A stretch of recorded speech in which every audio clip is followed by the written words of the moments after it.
This plane is completely surrounded. Thousands of people are chasing it around the airport, and what is about to happen will shock the entire world.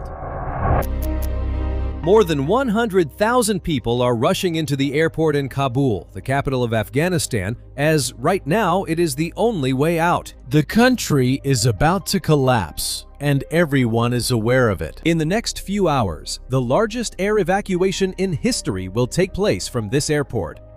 The images we remember only show a small part of that nightmare.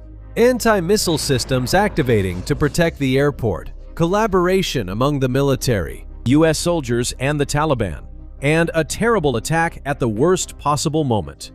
Thanks to the videos that were being shared, we were able to see all these images live, and today, finally, we're going to see it minute by minute. You will be able to see a three-dimensional recreation of this airport, so you can understand how those people ended up on the landing gear of the C-17, or the Apache helicopters pushing people away with the rotor wash.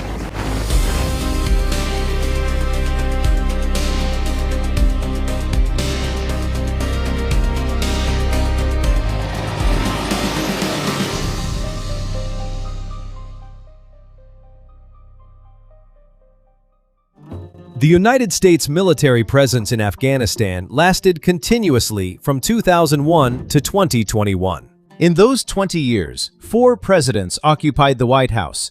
George Bush was the one who started the invasion. Later, Obama drastically reduced the number of troops.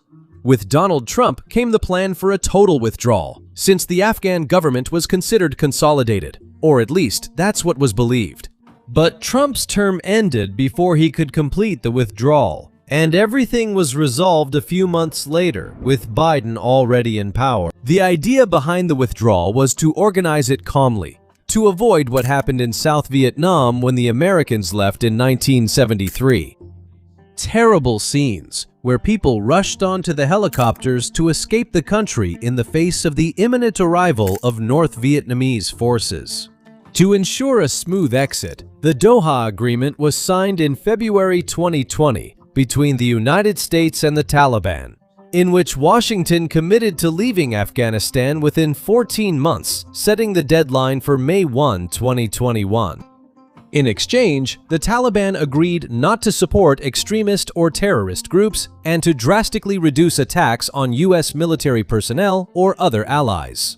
In November of that same year, Joe Biden won the elections and took office on January 20th, 2021.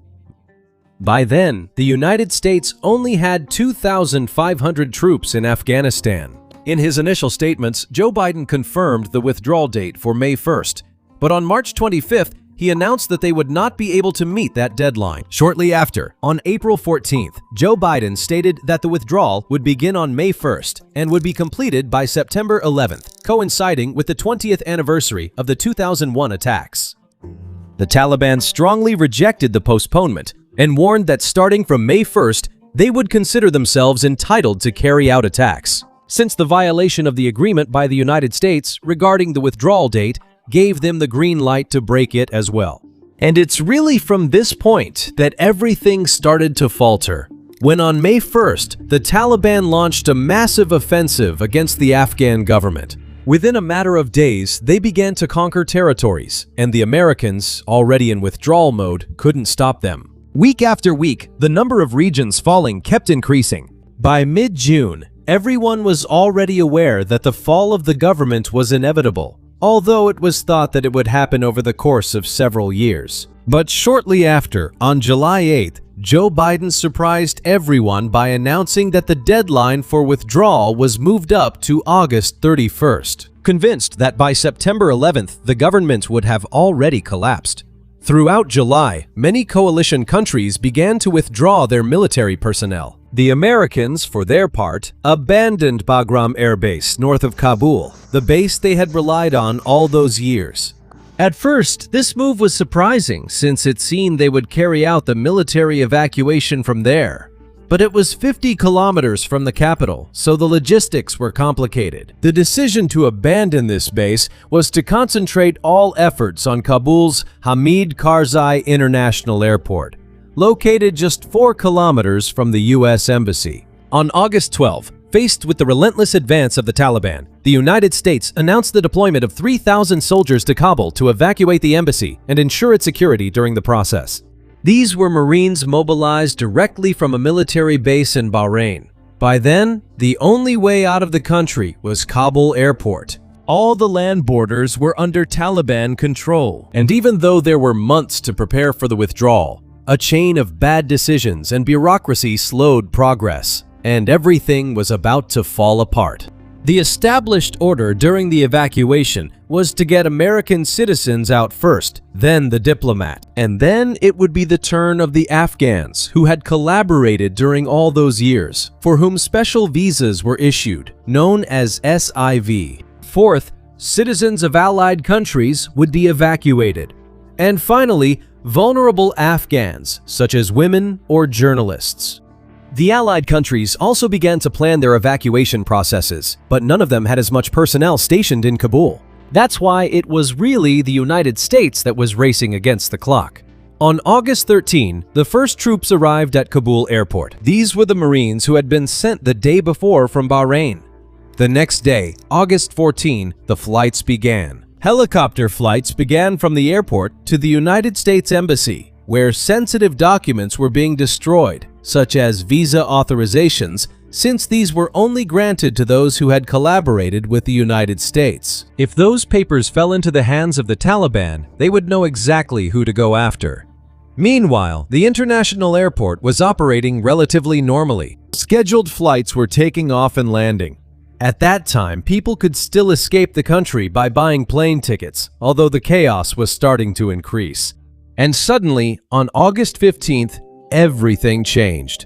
The Taliban announced on social media that they had surrounded Kabul and would enter within hours. What had seemed unthinkable just weeks before was about to happen. At 12:30 in the afternoon, flight AI 243, flying from New Delhi to Kabul, was coming in to land, when suddenly it stopped receiving instructions from the air traffic controller. They told the pilot that they were going to abandon the control tower because the Taliban were entering the city.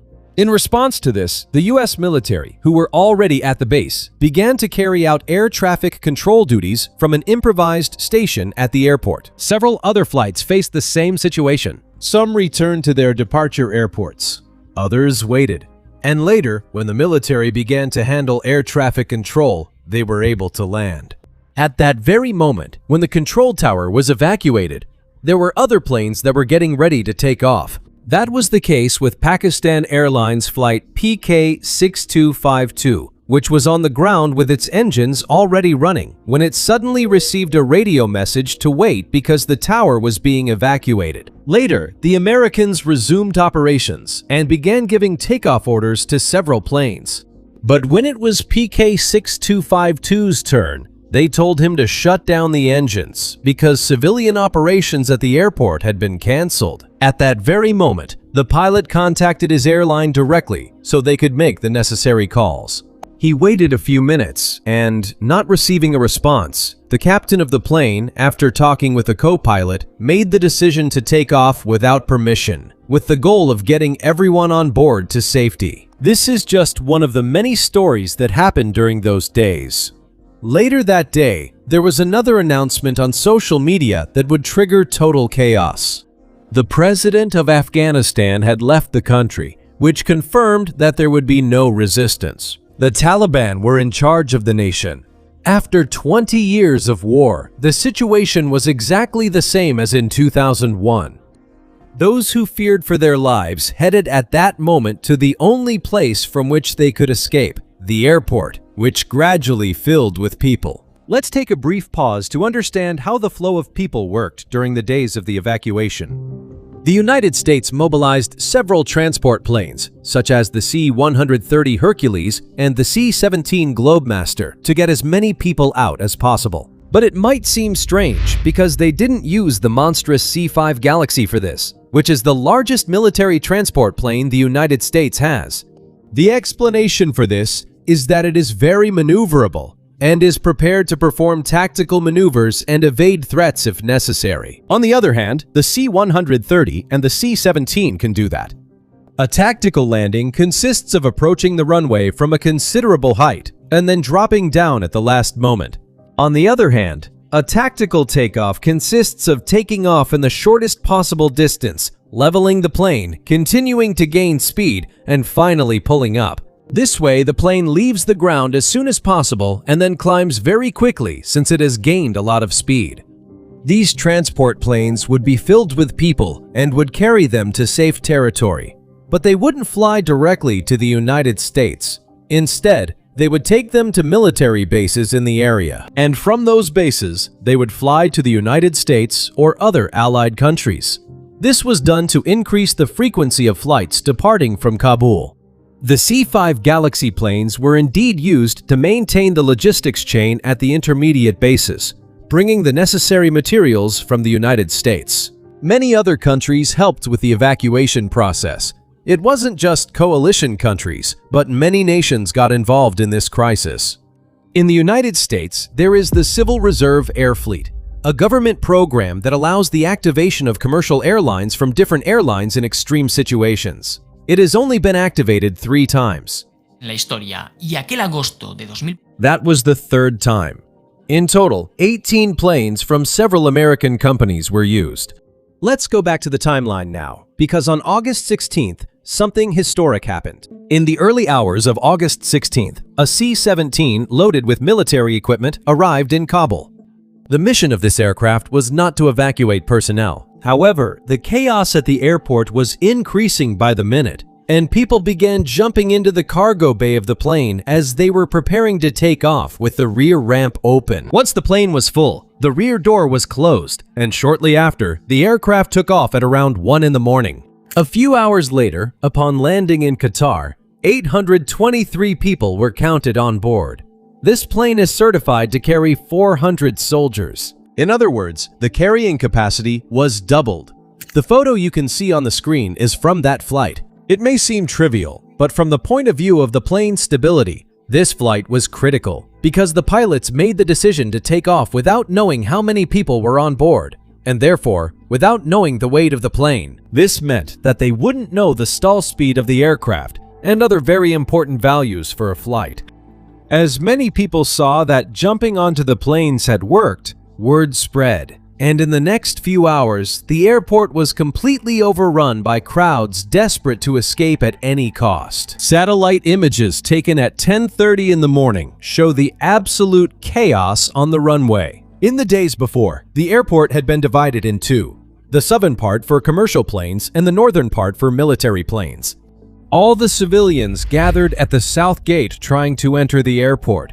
But on August 16th, this gate was opened, and thousands of people stormed into the airport's operations area. In the satellite images, you can clearly see the gate through which people were entering, with several military vehicles nearby, possibly trying to control the situation, but they were clearly overwhelmed. Further north, the crowd reached the airport's only runway, and on one side you can see a large group of people, probably being held back by these other vehicles that were trying to block access to the north of the airport, since in that direction was the military terminal, and under no circumstances could anyone be allowed to pass there. Obviously, with that many people on a runway, landings and takeoffs can't be carried out, first because of the safety of the people in the way, but also for those on the aircraft, since hitting a person could have fatal consequences.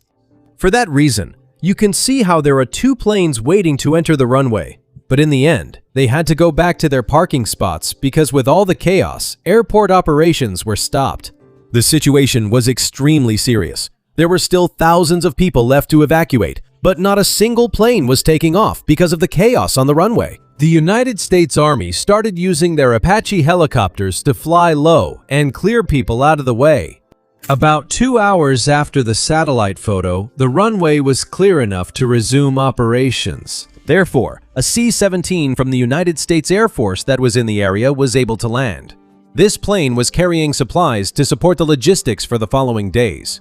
It landed on runway 29, taxied to the end with the intention of turning around to head toward the military area of the airport. But as soon as it stopped to turn around, the crowd began to approach and ended up surrounding it. The situation was completely out of control, So the decision was made to close the airport again and order the C-17 to taxi to the other end of the runway to take off immediately without stopping to unload the cargo it had brought, nor to evacuate people. It's important to understand that the people who entered the airport hadn't gone through any kind of screening. The gates had simply been opened, so there was a possibility that someone could be carrying a bomb. If an explosive had disabled the C-17 in the middle of the runway, not a single additional evacuation flight could have taken place, because the airport only had this runway. That's why it was vital to get it out of there as soon as possible.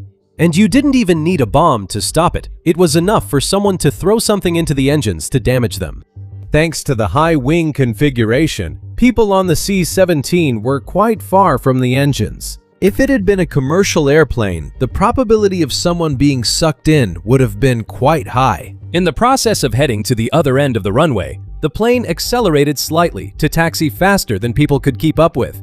Even so, there were several people who were already on its landing gear, both front and rear. The plane reached the end of the runway, turned around, and began to accelerate to take off as soon as possible. In some videos recorded among the crowd at the airport, you can see how some of the people fell through the air. This C-17 headed towards the Doha base, but shortly after takeoff, a problem was reported with raising the landing gear. Upon arrival at the destination and inspection, human remains were discovered in the landing gear bay. Most likely, someone had been crushed when it closed. It is absolutely impossible to escape in the way all those people were trying. That structure they were standing on is part of the landing gear system, and as soon as the plane takes off and retracts the gear, it turns into a smooth wall with no ledges or anything to hold on to. Even if someone had managed to hold on somehow, the force of the wind at 800 kilometers per hour would have made it impossible. But the biggest problem is that at the altitude this plane flies, humans can't breathe.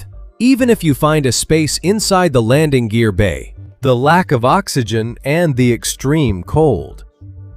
Maybe because everyone on the ground could see how the bodies fell through the air, the idea of trying to hold on to a plane disappeared. In addition, it is known that a group of Afghan special forces began to clear the runway by force, even firing if necessary, according to some sources. With all this, the runway was cleared, and the airport was able to resume operations. The Boeing 777 from Turkish Airlines, which previously had not been able to take off, was now able to do so, being the last commercial flight to operate from this airport until the end of the evacuation. After the chaos experienced that day, the United States Embassy was relocated inside the airport to keep all diplomatic staff safe. Washington announced that they had reached an agreement with the Taliban. They would allow evacuations until August 31st without carrying out any attacks, and according to reports, would even offer their help if necessary. Yes, you heard that right. The Taliban were offering their help. It is estimated that on August 16th, around 15,000 people stormed the runway. When the situation was back under control, only 3 gates were opened in the entire airport: the North Gate, the East Gate, and the AVI Gate. It was really from this moment on that the evacuation began in earnest, since the previous chaos had prevented many flights from taking place. In addition, it had only been a day since the fall of Kabul, and there were still thousands of people waiting to be evacuated. During August 17 and 1800s, or even thousands of military personnel from multiple countries arrived at Kabul airport to prevent another chaotic situation. Starting around the 19th, all the countries already had their personnel concentrated at the airport, and 1 or more planes making non-stop flights to Kabul, transporting evacuees to intermediate bases. The logistical challenge was enormous. For example, Kabul airport had practically run out of fuel for refueling, so it was ordered that military planes flying there should not refuel. They had to carry enough fuel to go there and back, in addition to facing the uncertainty of not knowing what conditions they would find at the airport upon arrival. There was even a chance the runway could be closed and they couldn't land.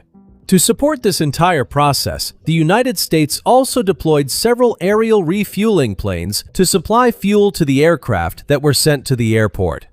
On August 20th, a structure with containers was set up at the AVI Gate to control the flow of people and prevent vehicles from entering.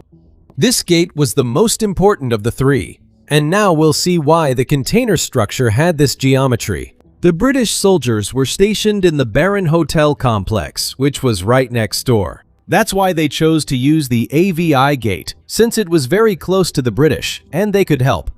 That same day, on the 20th, all the airport gates had to be closed and kept closed until the 22nd. Because the intermediate bases weren't accepting any more evacuees, they were overflowing, and those bases had to be emptied first before they could accept more people. Meanwhile, civilians kept gathering at the gates, and the tension was constant. From the 22nd onward, the flow of planes practically never stopped. Meanwhile, British and American intelligence began to warn about a possible attack. For this reason, several measures were taken. The first was that the East Gate was closed because of the difficult terrain, which made it difficult to process people. And on the other hand, the North Gate was also closed, since vehicles passed very close by, and there was a fear that one of them might carry explosives. So only the AVI gate remained open. People approached the containers following this direction. There they went through a first checkpoint carried out by the Taliban, right at the container line. If the documentation was correct, they entered an intermediate area where they were checked by US soldiers so they could also verify the documents. If the documents were not correct, they would be redirected around the container structure and made to leave from the opposite side. In this way, people would enter the security area from one side and exit from the other. Once they passed the first area, they reached a second checkpoint at this other gate. There, all the backpacks were checked one by one to make sure nothing suspicious entered the airport. After this point, you had to wait until the conditions inside allowed access. When entry was authorized, you crossed the last gate, where another check was carried out. There is evidence of people who reached this point with false documents and were forced to go back to the containers, retracing the entire route in the opposite direction. As the days went by, the collaboration of the Taliban decreased significantly. In response to this, many of the potential evacuees began to reach the gate by another route, which included a path and a water canal. In this area, it was the American or British soldiers themselves who carried out the first check. And if the documentation was in order, they guided people to the first gate, passing through a gap in the fence to access the control area. The problem was that everyone gathered in this area, since the other gates were closed. And on the 26th, the worst of the worst happened. From among the entire crowd, an individual located approximately in this area detonated an explosive vest that he was wearing under his clothes, ending the lives of 170 people, among whom were 13 American soldiers and 2 British soldiers. The situation caused absolute chaos, and a few minutes later, a US drone began recording live footage. The AVI gate was closed again, and evacuations were halted until control was regained. The attacker belonged to ISIS-K, a group that is an enemy of the United States, but also of the Taliban. A few hours later, with the situation relatively under control, the evacuation process resumed. On August 27th, several countries announced the end of their operations. The next day, August 28th, the United Kingdom, the second country that contributed the most to the process, also confirmed that all its personnel had been evacuated. In the last few days, the US military began destroying all the military equipment that was going to be left behind to prevent the Taliban from being able to use it. On August 30, the missile defense systems had to be activated to intercept 5 rockets launched at Kabul airport. Later, ISIS-K claimed responsibility for the attack. That same day, near midnight, the last American soldier, Major General Chris Donahue, boarded the plane. The aircraft took off at 11:50 p.m., ending nearly 20 years of American military presence in the country and closing an entire chapter of conflict. The evacuation of Kabul in 2021 was the largest air evacuation in history, managing to get more than 120,000 people out in just 2 weeks. More than 30 countries and over 800 aircraft participated in the operation. However, despite everything, thousands of people were unable to escape, and many others lost their lives during human stampedes at the airport checkpoints. What happened during those days was a real nightmare that some people couldn't escape from. The reality is that the images from Afghanistan ended up being just as bad or even worse than those from Vietnam. After the withdrawal, It's estimated that a total of $7 billion worth of military equipment was left there. Various sources have been able to confirm all the abandoned equipment, and it is known for certain that the Taliban have been able to take advantage of this material.